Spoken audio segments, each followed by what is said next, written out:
501cTECH, we are a nonprofit that helps other nonprofits further their missions through technology. It really helps to have the right kind of technology infrastructure behind you. You know, if you work in a corporate environment, like I did most of my career, you just take for granted that all of this stuff works.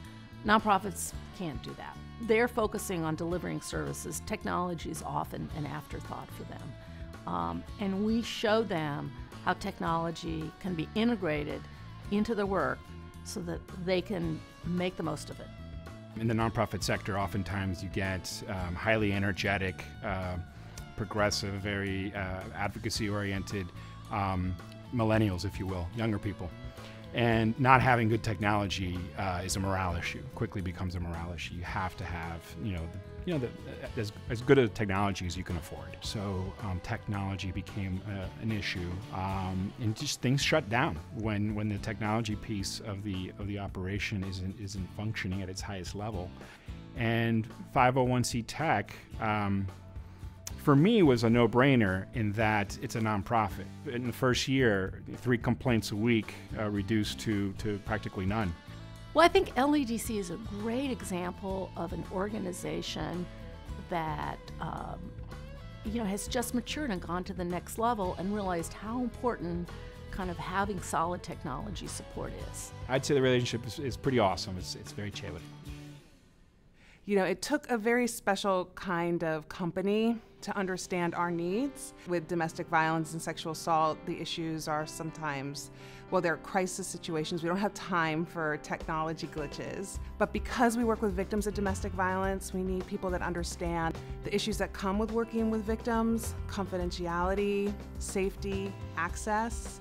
And we learned pretty quickly when we started working with 501cTECH that they understood all those issues.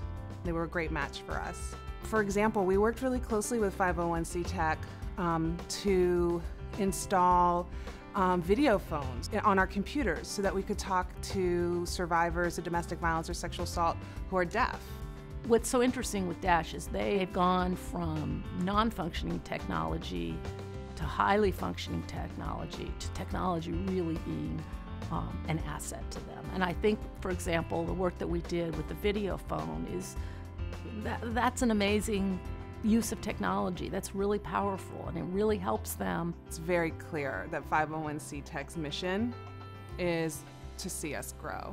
And I've never had that kind of experience with a tech firm in my professional career. We've got about 25 locations in total between contract sites, retail stores, headquarter locations, training centers, etc.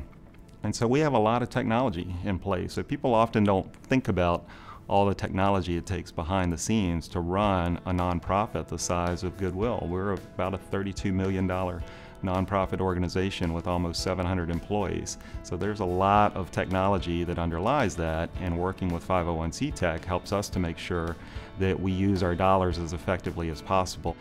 We have worked with 501cTECH for almost 5 years now. They do a number of things for us. They do remote help desk support. We use them as subject matter experts as well in a number of areas. We've worked with them on some pretty key infrastructure projects, such as virtualizing our server environment. Goodwill DC is planning to open 3 stores a year to the year 2020. Their stores are very important to them because they're their biggest revenue generator. We have installed terminal servers so that each store can just remote into the server and use the point of sale software. They don't have to go out and buy and build a whole new system. They've got one system that every single store can sort of tap into. Using 501cTECH helps me sleep better at night.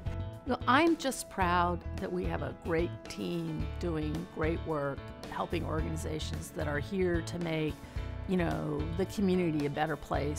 We're like you. We're a nonprofit. We're in this to make the world a better place, and we just happen to do it through technology.